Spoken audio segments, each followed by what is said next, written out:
Hey, this is Matt once again. Welcome back to another video. This is another paid request. This time for Anthony. Thank you so much for that.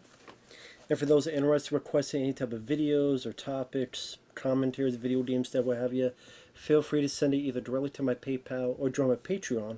Both links are down below in the info box. And sorry for the delay on this. Number one, I did not know what JoJo's Big Adventure was. Wanted to make sure I got the right one, and I had never read the manga. I never saw the anime. And this is, I guess you say, the first book or the first season of this anime. But yeah, I knew nothing about it. And I'm watching, I'm going, wait a minute. Some of the stuff I've seen, and when people try the try not to laugh challenges or memes, you know how if you see that stuff, there'll be more where someone does something and it's going to be so horrible or so crazy, and they'll have the to be continued, and that music. That's from this show, which I did not know. And also, I guess a lot of characters are named after bands. So watching the first 9 episodes of the first batch, I guess afterward it's about an ancestor of this character.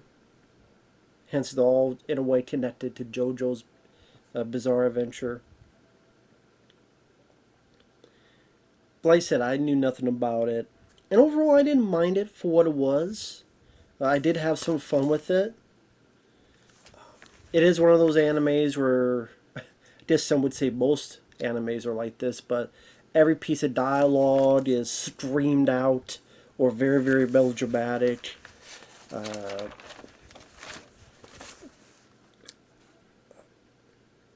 Also,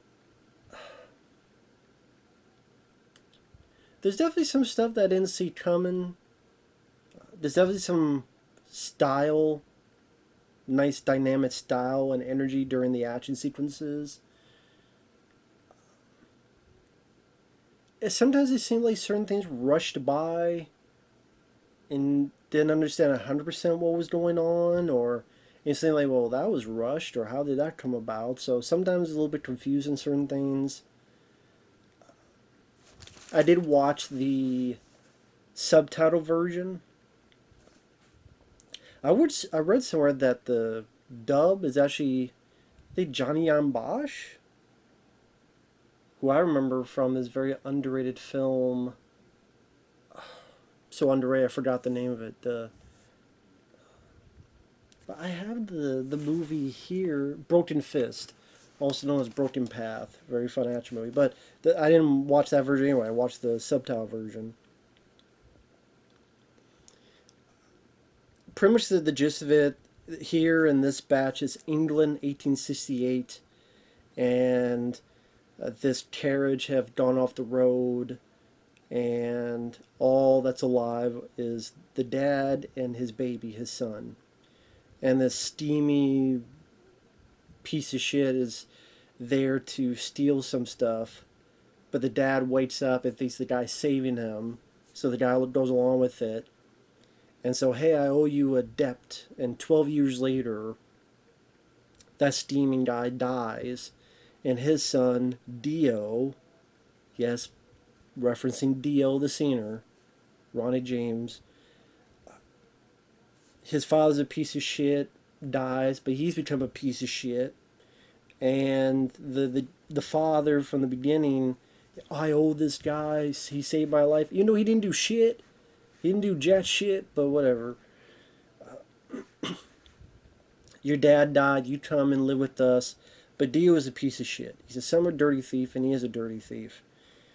And while the dad's actual son, JoJo, Jonathan, he's a rich kid, he's nice, he wants to be a gentleman, but doesn't quite know how he doesn't know how to fight, he doesn't know how to do certain things, so he easily gets frustrated and beaten up by Dio, and Dio just treats him like shit.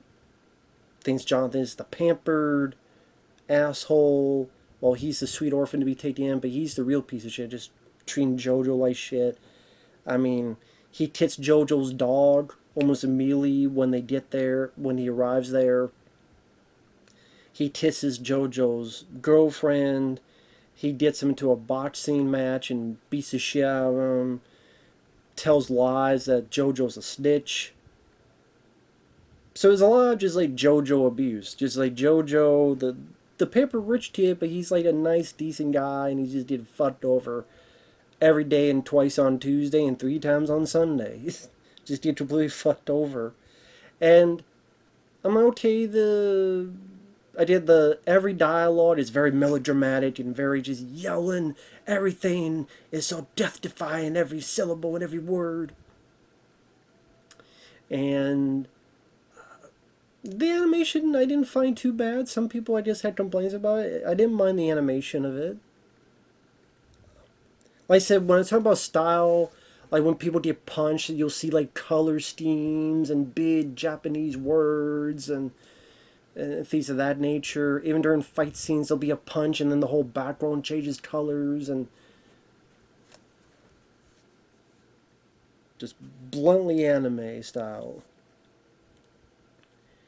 And also, you realize that this thing can take some twists and turns you don't see coming. For example, at the end of episode 1, spoilers, there's something in the incinerator and it's the fucking dog. There's a package in the incinerator, and you realize Dio put the dog in the incinerator. You just see that something's trying to get out, and you hear it. I'm like, Jesus Christ almighty. Fucking hell. But it does end on a nice note, because Jonathan has had enough. I guess when he's had enough, he become like powerful and just beats the shit out of Dio. Punches the shit out of him, beats the shit out of him to a bloody pulp, to a point that the fucking blood hits this mask, and that mask will be very prominent later. So his dog gets killed, but he beats the ever-loving fuck out of the guy. So, but then by episode 2, it's like 1988. I mean 1888, I should say. And they're much older. It's been, I guess, they say it's been 7 years. By the point of, like the very beginning, it was 1868, but then like I said 12 years went by, and then here another 7 years went by. Now John and Dio seem to be cool with each other at first. They're Jonathan, now all of a sudden is popular. Because he wasn't popular by the end of the previous episode. But now, like, he's popular at school, and they both do well at football. They win the game. But you find out Dio's kind of bullshitting because he wants this fucking Jonathan's dad to die, and he did all the shit.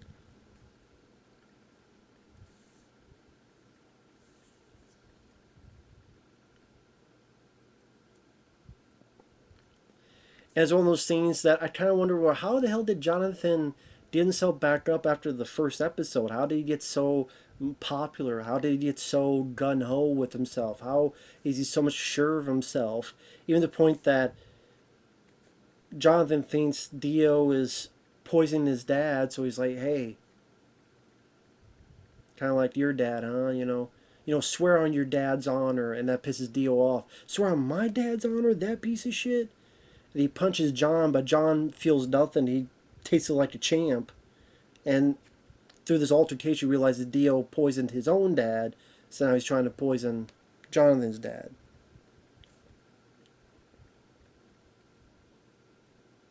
He even takes Dio and throws his ass off the banister. So I'm like, wow, the things have changed.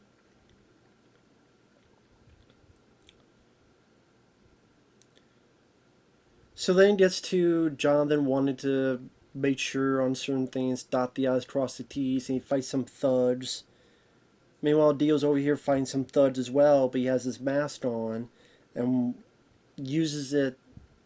Actually, he has the mask. It's supposed to be like a weapon, so he doesn't have it on. He puts on someone, seeing what it does, and it wraps around them and turns into a vampire. And that's kind of the big crux at the end of that. While Jonathan fights these thugs. One of them is the guy whose name is pretty much REO Speedwagon. Speaking of, band singers and bands being named to the characters. And for some reason, this guy just decides to be best buddies with Jonathan. And by literally the third episode, he's like, "No, please, Jonathan, don't die." I'm like, how the fuck did you become the best bud this close to being a boyfriend to Jonathan? How the fuck did that work? How the fuck did that work? Because I don't know how. Please don't do that, please. Like, I thought that was kind of rushed through, to say the least. Maybe it was just me and my thought process on it. But I'm like, what the fuck happened here? What the fuck happened here? But yeah, there's a lot of like Japanese letters exploding around people and around people's heads and stuff. Like it does have a dynamic style to it, and it does have a point where it's when the train goes, it doesn't stop. So I'll give it that. And by the second episode, that's where I realized it was that to be continued, and I'm like, oh shit, it's from this show. Okay then, good to know now. Learn something new every day. It's from JoJo. So by episode 3, Dio does finally kill JoJo's dad, and then he puts on the mask, and he's like, fuck it, I'm going to give away my position and my identity. And even to the cops shoot him. All just very stylish with the angles and the movements and grandiose and big.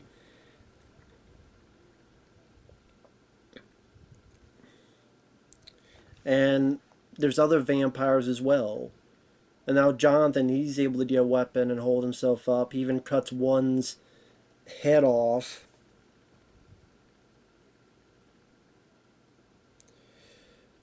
And by this battle, this whole fire, pretty much is like a one big battle, episode 3. And this big battle, and the whole mansion's on fire. Even though he's got this big blade in his shoulder, he's climbing up and jumping up. And yeah, I don't know why the REO Speedway audience is such a huge fucking fan of Jonathan already. Like, they barely explained it in the previous ones. Like, sure, I'm trusting you, and I guess that's all you need. And this battle, like, gets it where Dio can regenerate, so Jonathan's trying to make the house hotter and hotter, so let's get higher and higher so it can burn and get hotter and hotter.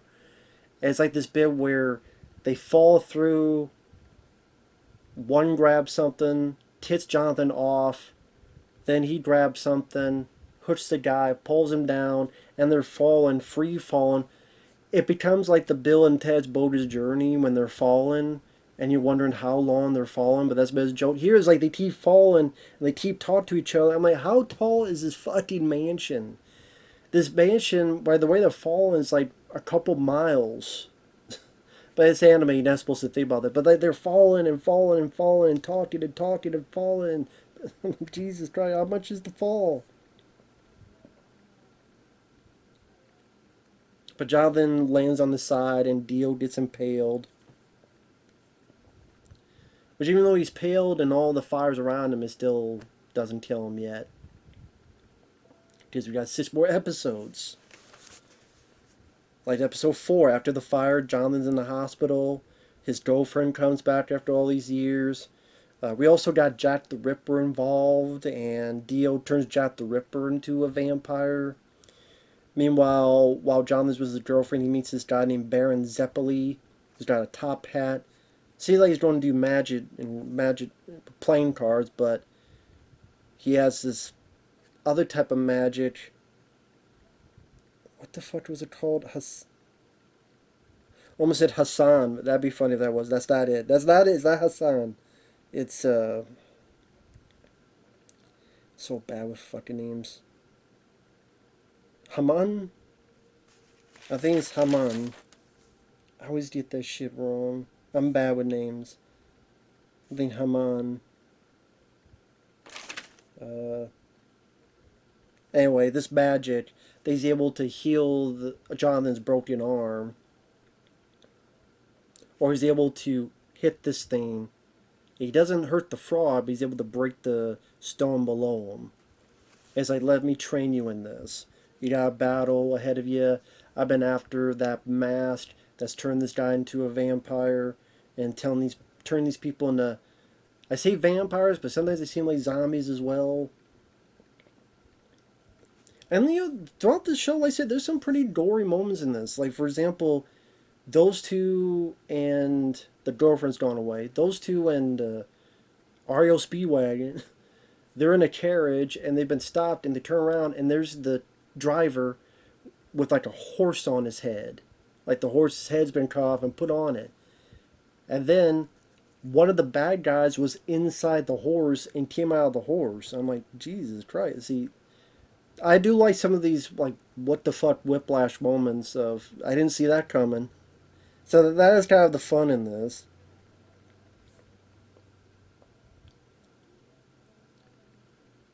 So then ultimately they take care of Jack. I'm guessing Jack the Ripper, because we saw him earlier. And he's the undead. So the Baron tells Jonathan, hey, I've taught you some stuff. You need to go kill this guy, but don't spill this drop of wine. Who are you, Monty Hall now? It makes me the scene The Golden Child.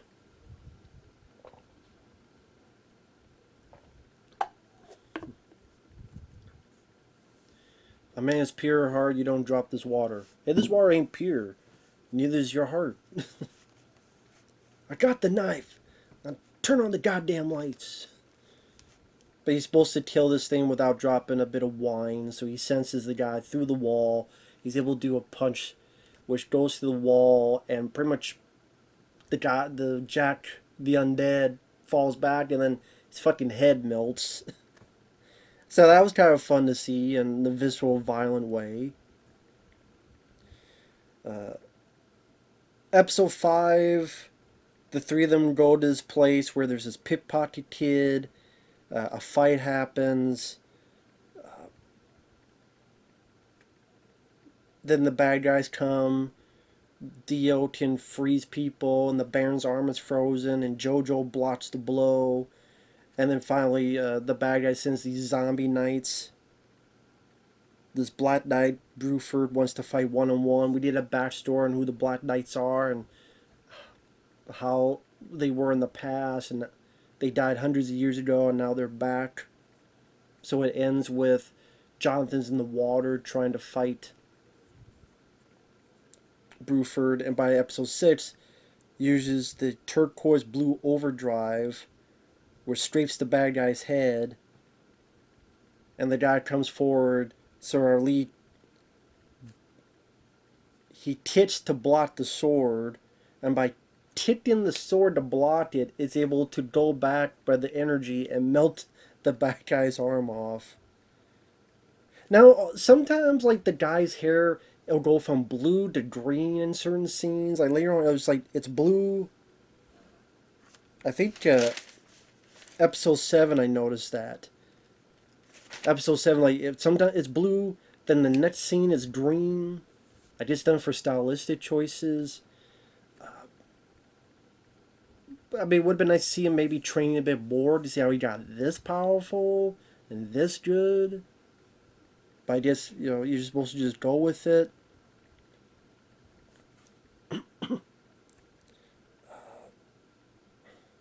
Sometimes some of the dialogue is not what I would have expected. Like, my blood's beat is razor sharp. Or later on, there's a line that says, you dare touch me with your humming? That's the spirit, the magic thing. Which is filthier than frog urine? Yeah, not line you read every day, let alone hear every day.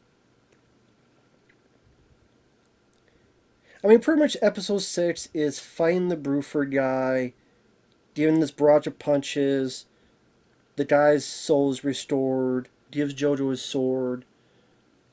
He's fucked up the guy so much that he's regained his humanity, and then he dies. We did a backstory of the pickpocket kid. Not that it matters, because he doesn't die, but he's not in it too much longer. I mean, the kid gets these other two allies in when our lead is stuck with this bigger guy of the two guys, Tarkus. I mean, I don't know if we need to see a backstory of the guy and his sister's kidnapped, but it's like, whatever. I mean, unless that's someone that's going to be used much later in the future, I don't know, ancestor or something. Episode 7, we did a backstory bit on Baron where he was training, his death was foretold. Uh, the Baron guy, Tarkus rips the Baron guy up his body in half. But before he dies, he heals our lead character, who by this point had a broken neck, and then gives JoJo his power as if it was, you know, JoJo's, I guess, a bit like Alice from Elm Street 4, the Dream Master, gets the power. Is able to cut one of Tarkus's arm off. And he does this thing with a 2 punch to the same time of Tarkus and melts his fucking head and goddamn meltdown. They later do meet some other allies. This is where I'm noticing like his hair goes from green to blue. There's more of this fucked up like whiplash things that happens where Dio is the bad guy taking over this village and there's a mom with a baby. Please spare my child. As you wish. But she turns to the undead and we see silhouette of her eating the baby. And it's like, well, I spared your child, but you're not going to. So there's a bit of that fucked up dark humor. It's like, shit, okay. Gotcha. Talk about a hot pocket. One hell of a hot pocket. And by episode 8, the Dio has the pickpocket kid's sister, slaps her. The bad guy, the good guys come. There's a fight. Jonathan takes care of the snake guy. Dio turns his one guy into ice, shatters him like he was Sub-Zero, now Plane Zero. And Jonathan's trying to find a way to stop this guy. He uses a sword, but the sword gets frozen. Then he puts his fist on fire and fucking fuck up the guy right into his face and making the guy disintegrate. We then gets to episode 9, where as he's fallen, Dio cuts his own head off. And one of his minions grabs it. Then time goes by. Jonathan and his girlfriend get married. They go on the honeymoon in a boat. They say goodbye to the pickpocket kid and REO Speedwagon. They're on a ship. There's zombies. Or vampires, whatever the fuck you want to call them. They're vampires, but they look like zombies. He doesn't get to do a whole lot of fighting, which disappoints. This is the last time. Like, this is the time you get to see him kick ass, take names. Not really. And then he does like one move to send one body to this thing that makes it trapped on the boat. And when people try to dislodge it, there's going to be a big explosion and there's fire. And the wife says, listen, I'll be with you. No, there's a baby of this random woman. That woman tried to protect her baby. Take care of that baby. Get out of here. She gets to safety. The disembodied head of Dio comes after him. Jonathan grabs it, holds it there, dies his wounds. But Dio can't go anywhere. He just can't get ahead of life. And the whole fucking ship blows up. But the wife and this baby are alive. Which I guess will be the later incarnation, even though they're not related. So I guess you don't have to be related. Like, technically the JoJo bloodline is dead, right? Unless she's pregnant as well, and I missed that. Maybe she's pregnant as well, I missed that. But, like, technically the JoJo bloodline don't live because... I don't know, was she pregnant? I can't remember if she was pregnant or not. I know she had a baby, that there was a baby there protected, but... I can't remember if she was pregnant as well. Sorry, I can't remember. But it's one of those things where I'm sitting there going, what the fuck? I gotta say the ending was kind of... With all the build-up, kind of a lame ending, to be honest. Obviously, this is the ending because there's a lot more of the ancestor stuff. But I mean, to like this story, I mean, in the fact of okay, before I get to that, the reason I ran through the plot is just to get people who haven't seen it to get just of what the whole 9 episode arc was about. The good I'll say about it is it dares to be somewhat unique in terms of trying to be a bit more like I said, the style, the way certain action scenes are shown, where to be very colorful and just go full tilt booty with, I keep using the word style, but with its visual palette. So it could be interesting at least to watch visually on that level. The At times it does become very bloody. At times there's scenes that go, oh shit, like that kind of happened. I didn't expect that coming. I didn't like someone hiding in a horse and coming out, and the ending involving the disembodied head of the bad guy, as if it was Reanimator. And that's something you see every day, even even in anime.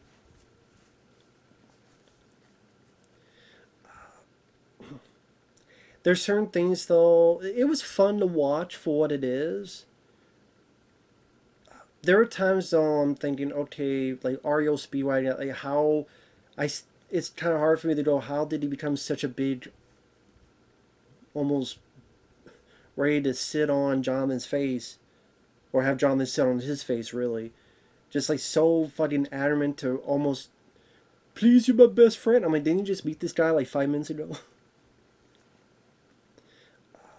Certain things kind of felt like, well, wait a minute.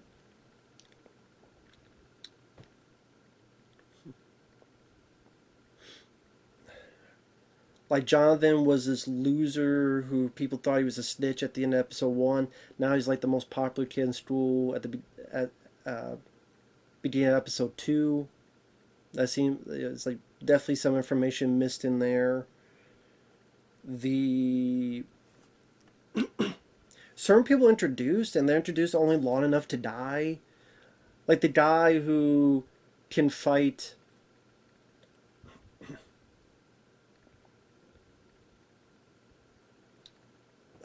Jonathan and does this one maneuver. It's just long enough for, hey, come join us, and then he just becomes, I guess, you need a body count, you need a guinea pig for Dio, and at least, I guess technically, I guess he served his purpose, showed the people what Dio can do, so that our lead doesn't go full tilt in trying to fight him, so he doesn't get frozen. Although we've seen that he can freeze people already, because he froze the one Baron's arm. The pickpocket kid, I don't know why we need to see a bit of his backstory. Same with the two Black Knights. I'm like, okay, we get their backstory, but then there's not a whole. I mean, pretty much within the same 1 or 2 episodes, they're done anyway. So like, here's this big backstory. Now they're gonna die 5 minutes later. I guess to not make them too one-dimensional, I guess. But like the end, it's like, okay, they think Dio's dead. They just assume it. Then the guy gets married. I don't remember if the girl got pregnant or not. But you're not gonna like give him this big old wham bam action sequence, kicking ass, taking names, and give him a little bit of that before he dies, and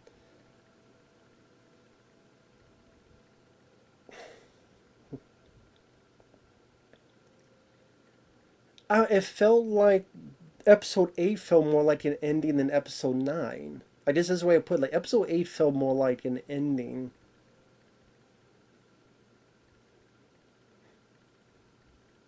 Yeah. Episode 9 just felt like a weird epilogue that, well, we just need this to transition to the next part of the story. Just something about it, and like the guy he can get his neck broken, but with some magic he's perfectly fine. And Sometimes his hair is green, sometimes his hair is blue. What was it?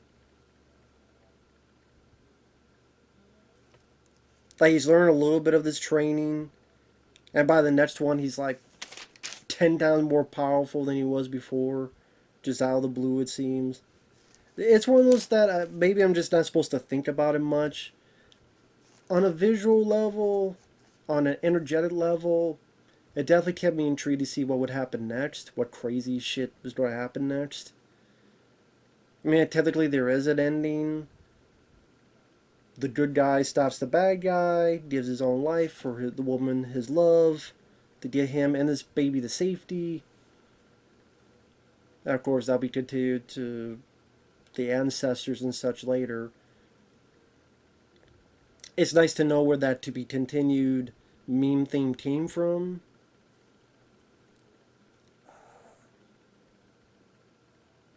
Oh, I mean, at times when so many people just yelling in such the most yelling melodramatic tone, I'll admit I got a bit of a headache.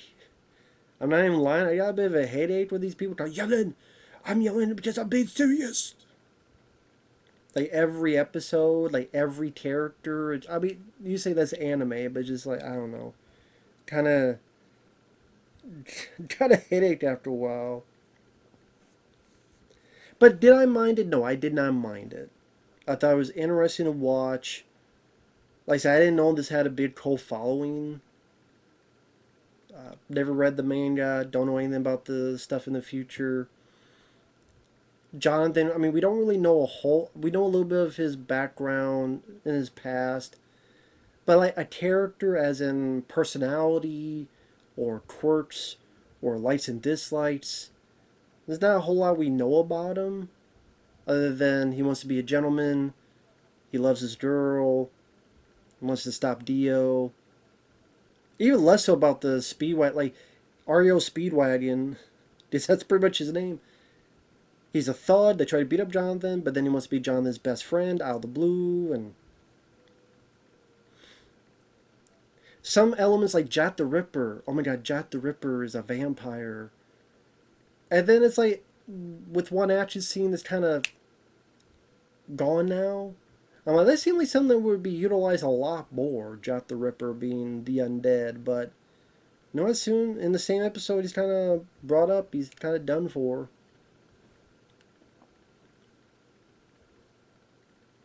Even the mask, like, seemed like the mask had this big power of the mask, but then the mask does get destroyed, and I don't know if that mask becomes prominent in the future, or wasn't as important as we thought it would be. I don't. That's the future, but it does leave a lot of questions for me. But I would say when the atrocities happened, they were fun to watch. The style that does was very nice to look at. The batshit insanity of, wow, they went with that. They went with a mom eating her baby. They went with a dog in an incinerator. Jesus Christ, like, they didn't hold back on that shit. And it definitely kept you on your toes as to what the hell was going to happen next. So I'll give it that. It at least made it interesting to watch. I'll give you that. So, and like I said, I never heard a line like, "You touch me with your magic." It's Hammett, but I'll say magic filthier than frog urine. Again, that's something you hear or read every day. So, of course, not every day you hear anyone mention frog piss. So, it's something new. But overall, this was interesting. So, thank you, Anthony. I do appreciate it. And thank you for your generosity. Thank you all for watching. Take care. And we'll see you guys later. Bye bye.